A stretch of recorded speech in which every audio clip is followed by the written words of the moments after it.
Don't let money mistakes send you to the sidelines.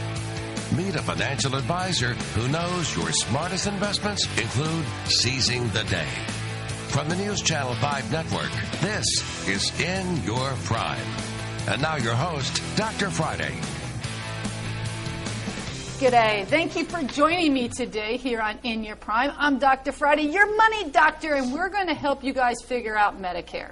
Okay? And we're going to do this together because I can honestly tell you, I'm not an expert at this, but I have been fortunate enough to get two experts in here. I have Kelly Fry with HealthSpring and Kim Fry with HealthSpring. You guys knew I was going to mess that up, didn't you? And Kelly Albert with Cornerstone Brokerage. And thank you for accepting that. And then, Kelly, why don't you tell us a little bit about what Cornerstone does?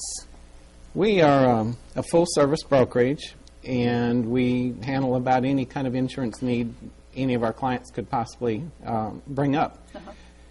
Currently, though, we're in a short or 6-week window for Medicare beneficiaries to enroll in Medicare-related plans. So that's the hot subject right now because there's such a short time period, such a small window that the phones are really staying busy with Medicare eligibles that are really confused. So I guess one of the first things I would ask is, unlike people that, if I want to change my insurance today, I go change it, right? I mean, I don't have, but Medicare recipients only have this window. Is that what we were saying? They only have now from November 15th till the end of the year, I believe it is, to have actually made this choice or change, and then they're locked in for the next year? Correct. Pretty much?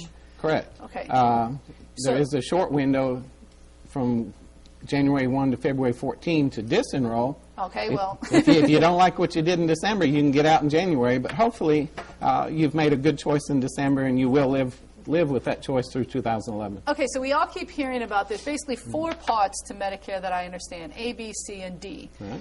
What does that mean, really? I mean, what can you give us a little bit about what is A, B, C, and all that stand for? Yeah. I'm going to defer to Kim. Let Kim take it. Okay. All right. Well, basically, Part A is your hospital insurance. Okay. That has to do with the facility, and that's usually you have to work 10 years or 40 quarters to get that. Okay. Normally, that's a lot of people just assume that's automatic. Part B is your physician charges and things like that, and generally you have a premium for that, and you apply for that. Okay. Part D is your pharmacy or prescription drugs, and then Part C is Medicare Advantage Plan, which is what HealthSpring is.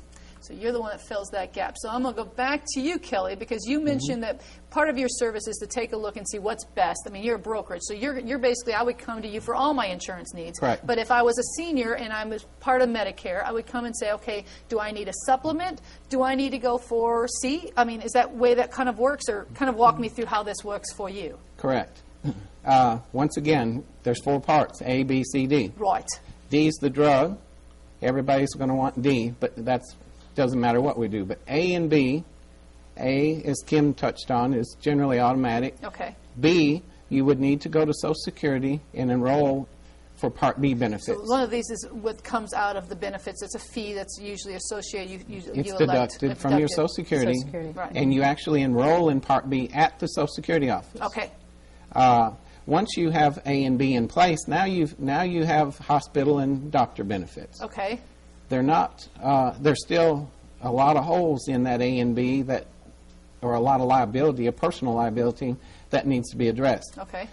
To address that, that's where a supplement might come in to cap your liability, right. Or maybe fill some of those copays or the holes or deductibles that are in play, or you also have the option, this is where people get confused, you can actually opt out of A and B and move over to